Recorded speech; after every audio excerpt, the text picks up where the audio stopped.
السلام عليكم ورحمة الله وبركاته. waxaynu qadaynaa casharkii 26aad ee maadax saabta sadka fankoorka jabtarka koowaad aan la trigonometric. waxaynu maraynay casharka u dambeeya ee trigonometric questions. waa example sagaalaad example 9 waa example u dambeeya jabtarka casharkan ayaa u dambeeya cashar dambe kama dambeeyo. marka example ku xigtaabsan yahay la solve waxa xalisaa tan 3x plus 3x is equal to equation kaasi ayaan waxaan rabaa inaan xalino. marka hore waxaan siitaan 3x plus 6x plus 3x inay la mid tahay 2. waxaan sameeynaa 2dan ayaan marka hore waxaan sameeynaa 3x tan ayaan equal ka dhanka marsiinaa. waxay noqoni 3x soo qaadanay kadib 2da equal ka dhanka marsiinaa. marka 3x ta ayaan calaamada equal ka dhanka marsiinay plus ay watay minus qotay. kadib inta kadib waxaan sameeynaa kadib laba dhinac square garee sababtoo ah harna aan tan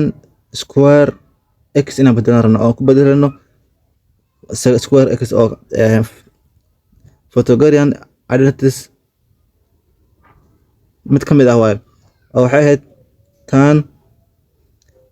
square x minus square x waxay la mid tahay 1.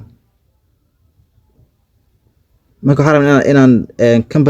kan bedelano oo ku bedelno square x. marka tanta waxaan u qasbay inaan laba dhinac aan square gareyno. marka square gareyno qaybtan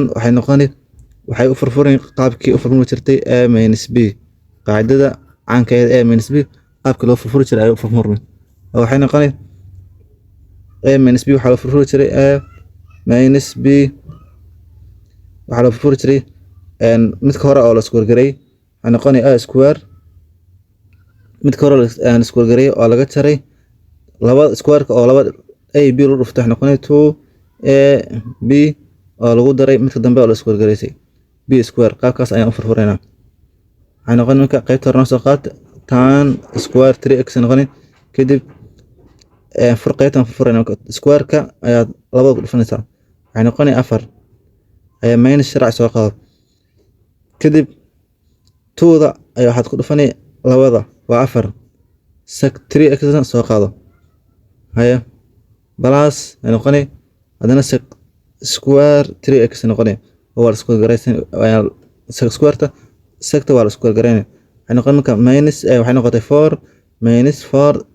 sec 3x plus sec square 3x. intaas kadib waxaanu bedelaynaa qaybtan ayaan bedelaynaa tan square x ayaan bedelaynaa waxaan ku bedelaynaa sec square x aan ku bedelaynaa sec square x angle-ka oo 3 aan soo qaadanaynaa. marka waxay noqotay tan square 3x aan bedelnay waxaan ku bedelnay sec square 3x minus 1 aan ku bedelnay intaas waxay ka timaaday tan sharci ahaa tan square x minus sec square x inay la mid tahay minus 1. marka waan bedelnay waxaan ku bedelnay sec square 3x minus 1 qaybtan waa soo qaadanay. inta kadib waxaan sameynaynaa waxaa sala bixi sec square 3x iyo sec square 3x yaa isla bixi sababtoo ah waa isku mid. marka inta isla baxaan waxaa soo haray minus 1 inay la mid tahay 4 minus 4 sec 3x noo soo hadhay intaas noo soo hadhay. kadib waxaan sameynaynaa waxaan soo wareejinaynaa qaybtan soo wareejinaynaa 4 sec 3x ta ayaan dhanka soo marsiinaa minus 1 kana calaamada equal ka dhanka soo marsiinaa. marka waxay noqonay qorta waxaa noo soo hadhay minus 1 is equal inay la mid tahay 4 minus 4 sec 3x. kadib waxaanu sameynay qaybtan oo 4 sec 3x ta waan soo wareejinay calaamada equal ka dhanka ayaan ka soo marsiinay. marka waxaa noqotay 4 sec 3x kadib 4 ta sida soo qaado minus 1 kana soo wareejo plus 1 ay noqonay haya kadib waxaan isku daraynaa 4 iyo halka waxay noqonay 5 waxaan soo haray 4 sec 3x inay la mid tahay 5 kadib waxaan rabnaa sec 3x aan rabnaa qiimaheeda meel kasta waxaan u qaybaynaa 4 qaybtan 4 u qaybi qaybtana 4 u qaybi labada 4 asla bixi tan waxay noqonay sec 3x 5 loo qayb 4 waxay noqotay marka meel kasta 4 u qaybi waxay noqotay 4 sec 3x loo qayb 4 inay la mid tahay 5 loo qayb 4 kadib labada 4 asla bixi waxaan soo haray oo kaliya sec 3x 5 loo qayb 4 labada 4 ayaa isla baxay inta kadib waxaan samaynaynaa halkaas markay sheekada noo marayso waxaan samaynaynaa sec 3x tan bedelaynaa sec 3 waxaan x maadaama uu yahay derived functions uu ka mid yahay secta waxaan u bedelaynaa asalkiisa oo ahaa cos oo reciprocal maxay ahayd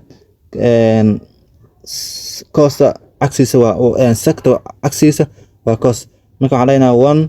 over ama 1 loo qaybay cos waa cagsiga sec 3x waxay la mid tahay 5 oo loo qaybay 4 qaabkaas aan qoraynaa marka waxay noqonay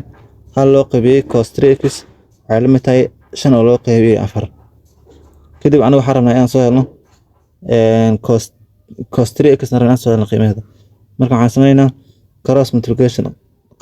cos 3x 5 ku dhufo 4tana waxay ku dhufataa halka marka waxay noqoni 5 cos 3x inay la mid tahay 4 labadaan soo dhufanay labadaan soo dhufanay marka waxay noqotay 5 cos 3x waxay la mid tahay 4 kadib waxaan rabnaa qiimaha cos 3x oo kaliya marka 5 u qaybi hoos dhankana 5 u qaybi laba 5 asla bixi waxaan soo haray cos 3x waxay la mid tahay 4 oo loo qaybiyay 5 halkaas noo soo bixi waxay noqotay meel kasta 5 u qaybinay qaybta 5 u qaybinay qaybta 5 u qaybi laba 5 asla bixi marka waxay noqotay cos 3x waxay la mid tahay 4 oo loo qaybiyay 4 loo qaybiyay 5 halkaas ku ogyahay example-kan solution-kiisa ama xalkiisa waana cashirka u dambeeya ee chapter 1 fasalka form 4ka chapterkiisa u horeeya cashirkii ugu dambeeya